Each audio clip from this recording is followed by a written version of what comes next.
ठीक है। तो parental care point of view से वो पोर्शन, वो छोटी सी सीड समझ लो या कुछ एम्ब्रियो समझ लो, फीटस समझ लो, वो तब तक इंटरनल ग्रो करेगी पेरेंट के अंदर जब तक वो इन्वायरमेंटल कंडीशन को और भी अच्छे से फेस ना करे। तो that is starting of seed habit in plant.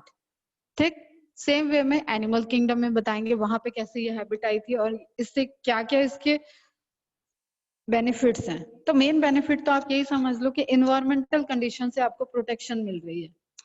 Clear. The pteridophytes are further classified into 4 classes Psilopsida. अब ये तुम्हारा एनसीईआरटी का ही पॉइंट है। एग्जांपल आप नोट डाउन करोगे, क्लासिफिकेशन तो हम ये आप भी आगे पढ़ाएंगे आपको। नाउ कुछ ये टर्म्स आप नोट डाउन कर लो, टर्म्स कह रहे हैं, एग्जांपल्स नोट डाउन कर लोगे। Aquatic pteridophyta, Salvinia and biofertilizer Azolla. Azolla बताओ तो मैंने कहाँ पढ़ा दिया है? Azolla as a biofertilization for biofertilizer. मेरे मुंह में थोड़ा सा छाला हो गया इसलिए बेटा बोलने में दिक्कत हो रहा है कभी कभी। आप बता दो कौन बता रहे हैं? एजोला बायोफर्टिलाइजर किसके साथ एसोसिएट होगा और कैसे यूज होगा? एजोला नाम आ चुका है, पूरा नाम मैं बता देती हूँ, एजोला पिन्नेटा। चलो टाइम नहीं वेस्ट करते हैं। एनावेना के साथ एसोसिएशन मैंने बताया था, साइनोबैक्टीरिया। यस करेक्ट, ठीक है। साइनोबैक्टीरिया के साथ मैंने एसोसिएशन बताया था किस किस क्रॉप में? राइस की क्रॉप में। ठीक है, जब राइस क्रॉप को हम ग्रो करते हैं तो उसको पूरा वाटर से सबमर्ज करके रखना पड़ता है। उस टाइम उसमें नाइट्रोजन की फिक्सेशन के प्रोसेस के लिए हम बाहर से कुछ न एडिशनल करके वहां पे टेरिडोफाइट ग्रो करा देते हैं और उन खेतों में टेरिडोफाइट जो ग्रो करते हैं वो तुम्हारा एनावेना के साथ एसोसिएशन बनाएगा। और एनावेना साइनोबैक्टीरिया है, it's a kind of cyanobacteria, blue green algae है जो नाइट्रोजन फिक्सेशन का रोल करेगी और उससे पूरी की पूरी राइस की खेती जो है उसको नाइट्रोजन वाली सप्लाई मिल जाएगी। क्लियर। फ्री नाइट्रोजन प्लांट्स नहीं यूज करते हैं इसलिए नाइट्रोजन फिक्सेशन की प्रोसेस होती है। और जब वो राइस की क्रॉप हो गई, ठीक है, उसको हार्वेस्ट कर लिया गया, उसके बाद उस खेत को फिर से जो कहते हैं ना क्या हल चलाना, ठीक है, वो किया गया। तो यही टेरिडोफाइट के प्लांट्स वहां पे पूरा का पूरा सॉइल में मिल गए। तो वो अब उनके अंदर तो थे ही साइनोबैक्टीरिया, ठीक है, उनके अंदर स्टोरेज था तो वो एज अ बायो फर्टिलाइजर फिर यूज हो जाते हैं। Marsilea is another aquatic pteridophyta.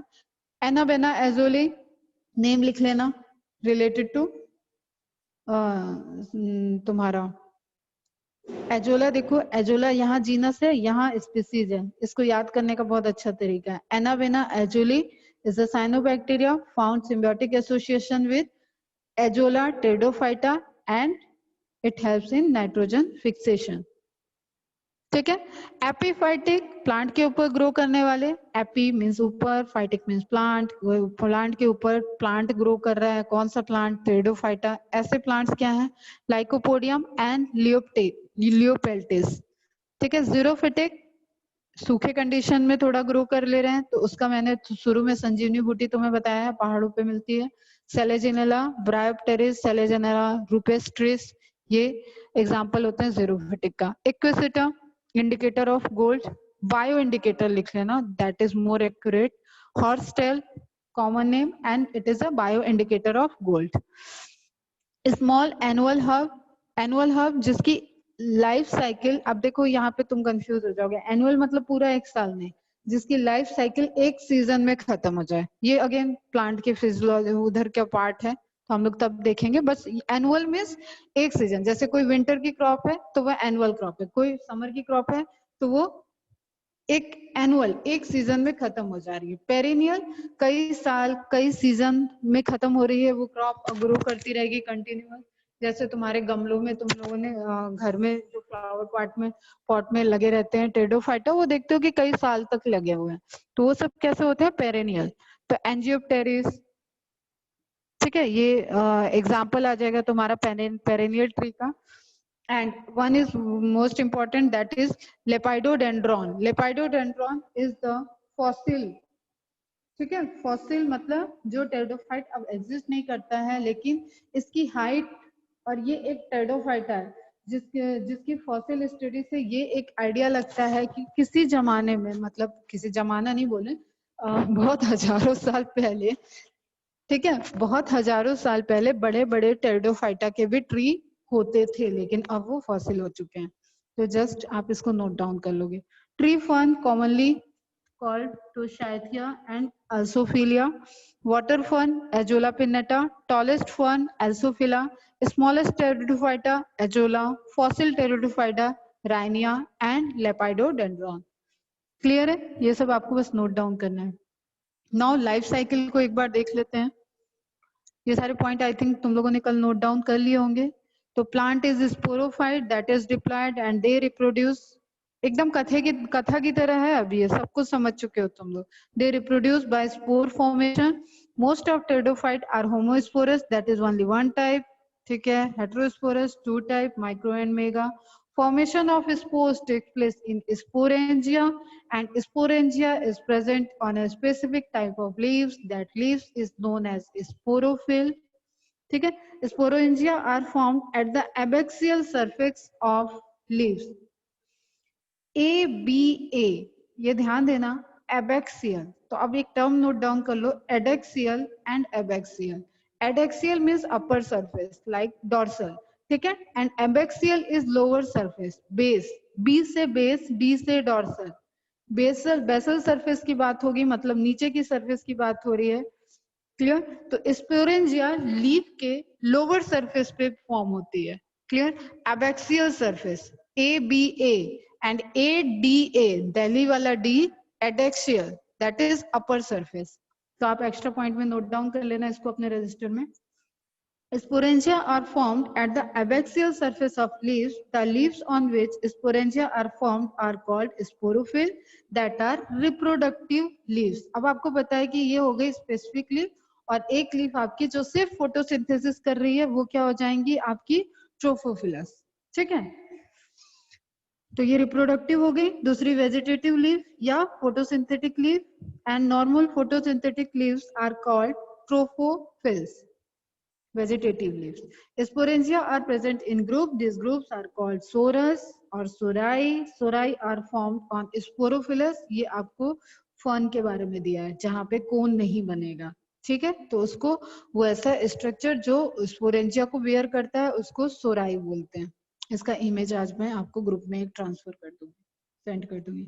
Note, in pteridophyta sporophylls are also photosynthetic. This is the unique character of pteridophyta. मैंने बोला ना, जो सिर्फ फोटोसिंथेटिक करती हैं दैट इज ट्रोफोफिल्स, एंड जो फोटोसिंथेसिस और स्पोरोफिल दोनों को बेयर कर रही हैं टेरिडोफाइटा के केस में। अभी जिम्नोस्पर्म में ये खत्म हो जाएगा। तो this is again a unique characteristic of pteridophyta, तो आप इसको भी मार्क करके रखोगे। Spore mother cells are present in sporangia. Spores are formed within sporangia by meiosis in spore mother cell, and these spores start the gametophytic generation. ठीक है, haploid हो जाएगा। इन टेरिडोफाइटा जो जर्मिनेशन ऑफ स्पोर इज एक्सोस्पोरिक, बाहर की तरफ, clear. Endo होता है तो एंडोस्पोरिक हो जाता है। In soil inconspicuous small and multicellular gametophyte is formed by the germination of each spore which is known as prothallus. बताया मैंने, एक स्ट्रक्चर बनेगा आपका जो मल्टीसेलुलर स्ट्रक्चर में कन्वर्ट हो जाएगा, हैप्लॉइड होगा नेचर में, लेकिन माइटोटिक डिवीजन होगी वहां और वो गैमेटोफाइट में कन्वर्ट हो जाएगा, और हार्ट शेप का स्ट्रक्चर होगा, इसको प्रोथैलस कहते हैं। The formation of gametophyte takes place in the soil, therefore it is free, independent and mostly photosynthetic. These gametophytes require cool, damp, shady places to grow. Because of this specific, ये सारे point already हो चुके हैं अपने। In some pteridophyte, prothallus is saprophytic, grow भी कर सकता है किसी और पे भी, ठीक है। तो saprophytic nature का भी होता है, ये just आप एक point लिख लोगे। There is no relation between the main sporophytic plant and prothallus. Main sporophytic plant and prothallus दोनों इंडिपेंडेंटली ग्रो कर रहे हैं। Prothallus gametophyte is made up of thallus and rhizoids and it is non vascular, ठीक है। यहाँ पे आपका thallus जो स्ट्रक्चर है वो उसमें वेस्कुलर स्ट्रक्चर नहीं होंगे, या ओके, ठीक है। तो इसको नॉन वेस्कुलर, ये आपको इंपॉर्टेंट पॉइंट है, आप नोट डाउन कर लोगे। In plant kingdom gametophyte is always non vascular, क्योंकि आगे देखो अभी ब्रायोफाइटा और एल्गी तक वेस्कुलर सिस्टम ही नहीं आया था, आगे गैमेटोफाइट आपका प्लांट के अंदर स्पोरोफाइट के अंदर ही होगा, तो gametophyte is always non vascular. Pteridophyta में गैमेटोफाइट इंडिपेंडेंट है, लेकिन वो एब्जॉर्प्शन के लिए उसके पास वेस्कुलर सिस्टम नहीं है, तो that prothallus is resemble with the bryophyta.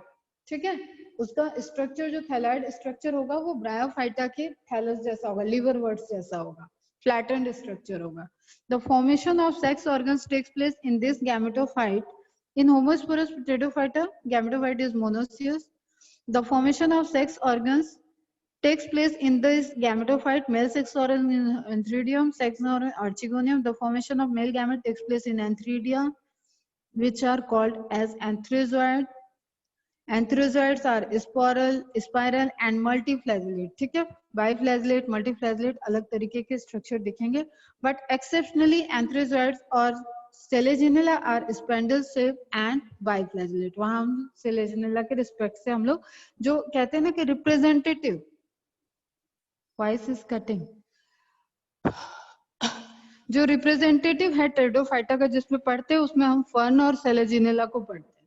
Clear, तो उसके रिस्पेक्ट से बाइफ्लैगेलेट, बट अदर आपके जो टेरिडोफाइटा है उसमें मल्टीफ्लैगेलेट स्ट्रक्चर दिखेगा एंथेरोजोइड का, बट इन बोथ केस जो होगा वो स्पिंडल स्पाइरल शेप का होगा।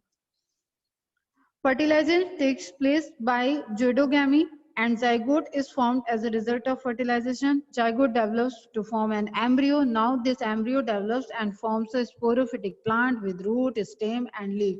जहां से start हुई थी वैसा ही एक same plant next generation में form हो गया। Now types of sexual reproduction in pteridophyta is oogamous, पता है हमें दोनों different type के gamete बन रहे हैं। In pteridophytes, life cycle pattern is haplodiplontic, but diploid phase is dominant, so it is termed as diplohaplontic. ठीक है, मेन प्लांट डिप्लॉयड है इसलिए पहले डिप्लॉयड को लिखेंगे फिर हैप्लॉयड को लिखेंगे। ब्रायोफाइटा में क्या था, haplodiplontic, main plant haploid and diploid is dependent on haploid, that is haplodiplontic. The unique character of life cycle of pteridophyta is independent alternation of generation, that is sporophyte and gametophyte are independent of each other. किसी को कोई doubt बेटा यहाँ पे? अब इसी चीज को एक्सप्लेन करने के लिए मैंने अलग अलग फिगर लगा रखे हैं। This one is heart shape prothallus, this one is heart shape prothallus. ठीक, अब आप पूरी कहानी देखो, एक ये फर्न प्लांट का दिखा रहा है, यहाँ पे आपका मैच्योर प्लांट है, ठीक है, इसमें सोराई प्रेजेंट होगा, सोराई में स्पोर्स फॉर्म हो रहे हैं, वो बाहर ग्रो किए बाहर आए, ठीक है, उस अपने सैक से बाहर आए, एबैक्सियल सरफेस पे होंगे और ये सरफेस से सॉइल पे ग्रो कर रहे हैं, ठीक है, स्पोर स्टार्टिंग टू ग्रो किए तो इन्होंने एक गैमेटोफाइट बनाया, ये इससे एकदम इंडिपेंडेंट है, ये अलग ग्रो कर रहा है, ये अलग ग्रो कर रहा है, लेकिन ये एक ही प्लांट की लाइफ साइकिल है। क्लियर, उसके बाद क्या हो रहा है आपका, अब ये मोनोसियस है, सुनो ध्यान से फिर से, मोनोसियस डायसिस, एक ही प्लांट पे एक थैलस पे या एक ऑर्गेनिज्म में दोनों तरीके के सेक्स ऑर्गन प्रेजेंट हो तो इसको बोलते हैं मोनोसियस। एक इंडिविजुअल चाहिए दोनों तरीके के सेक्स गैमेट के लिए, ठीक है, male gamete and female gamete के लिए। मोनो मीन्स एक, सियस मोनोसियस, एक individual is sufficient for the formation of male and female gamete. I again repeat, and two individuals required for the formation of male and female gamete, that is known as dioecious. Clear? तो आपको पता है homospory show करता है fern, तो यहाँ पे आपका एक ही थैलस पे आपका मेल गैमेट भी फॉर्म हो रहा है एंड फीमेल गैमेट भी फॉर्म हो रहा है, ठीक है, एंथ्रोजॉइड्स एंड एग। स्पर्म को एंथ्रोजॉइड से रिप्लेस करते जाना, ये फिगर सब ऐसे होते हैं, अलग अलग बुकों में अलग अलग तरीके से रह जाता है, ठीक है, बट हम हायर लेवल का पढ़ रहे हैं तो हमें पता होना चाहिए antherozoid is more accurate. Now फिर हम देख रहे हैं कि इसी प्रोथैलस पे अब ये ग्रो करने लगा और ये डिटैच हो जाएगा, ठीक है, और नई पूरी प्लांट बॉडी अलग ग्रो करेगी, तो ये भी इंडिपेंडेंट है, ये भी इंडिपेंडेंट है, ये सारा प्रोसेस भी इंडिपेंडेंटली हुआ, किसी का किसी पे डिपेंडेंसी नहीं है। बट आप इसको हैप्लॉइड डिप्लॉइड से डिवाइड करके देखो तो आप देखोगे कि इस पूरे एक कनेक्शन में आपको डिप्लॉयड फेज ज्यादा दिखेगा, इसलिए ये डिप्लोहैप्लॉन्टिक टाइप का स्ट्रक्चर होता है लाइफ साइकिल। ठीक है, सेम वे में यहाँ पे भी दूसरे इमेज से शो कर रहा है, this one is prothallus, this one is main plant body. Clear? Egg का फॉर्मेशन हो रहा है, एंथ्रोजाइट्स का फॉर्मेशन हो रहा है, फ्यूजन हुआ। अब यहाँ पे देखो ध्यान से, बेटा ध्यान से देखना, आर्चिगोनिया के अंदर ही जाइगोट डेवलप हो रहा है। इट मीन्स कि ये इस गैमेटोफाइट पे ही थोड़ी देर के लिए रुका हुआ है, थोड़ा ये डेवलपमेंट चल रहा है। दिस इज सीड हैबिट, समझ में आया? This is seed habit. उसके बाद ये डिटैच होगा और पूरा ग्रो करेगा। अगर ये पूरा रह जाता तो ये प्लांट इसी पे होता है, नया प्लांट यहीं पे फॉर्म हो जाता और वो सीड फॉर्म हो जाता और वो सीड फिर ग्रो करता और नया प्लांट बनाता। क्लियर है बच्चा? किसी को डाउट? ठीक है, एक इमेज ये और है सेलेजिनेला हायर के लिए, तो आप इसको देखो तो यहाँ पे आपको अलग अलग माइक्रोस्पोर मेगास्पोर दिखेंगे, जस्ट वही जो डिफरेंसेस हैं। फिर आपको ये होमवर्क रहेगा, आप लाइफ साइकिल को ध्यान से देखो और इसमें डिप्लॉयड और हैप्लॉयड को आइडेंटिफाई करो। ठीक है, आप लाइफ साइकिल ये वाली नहीं ड्रॉ करोगे कि फिगर इमेज बनाने लगे, आप जगह जगह इमेजेस जहां पे आपको कॉन्सेप्ट के लिए जरूरी हो बस वही करोगे। इस तरीके से आप लाइफ साइकिल ड्रॉ करो और इसमें हैप्लॉयड डिप्लॉयड लिखा हुआ है, इसी चीज को आप कॉपी बुक को बंद करो और पूरी लाइफ साइकिल ड्रॉ करो बिना देखे। अगर आपने ये हैप्लॉयड डिप्लॉयड और अल्टरनेशन ऑफ जनरेशन समझ लिया और इसको आप स्टेप वाइज ड्रॉ कर रहे हो तो आपको यहाँ से अल्टरनेशन ऑफ जनरेशन से एक क्वेश्चन तो आना तय है। क्लियर बेटा? नेक्स्ट लेक्चर में हम लोग देखेंगे क्लासिफिकेशन और उसके बाद स्टार्ट हो जाएगा जिम्नोस्पर्म। ठीक है, चलो बाय बाय। किसी को भी कोई डाउट हो तो एक बार जरा स्लो अपने शांत से बैठ के पढ़ लो और उसके बाद मुझसे पूछ लेना। बाय बच्चा, टेक केयर।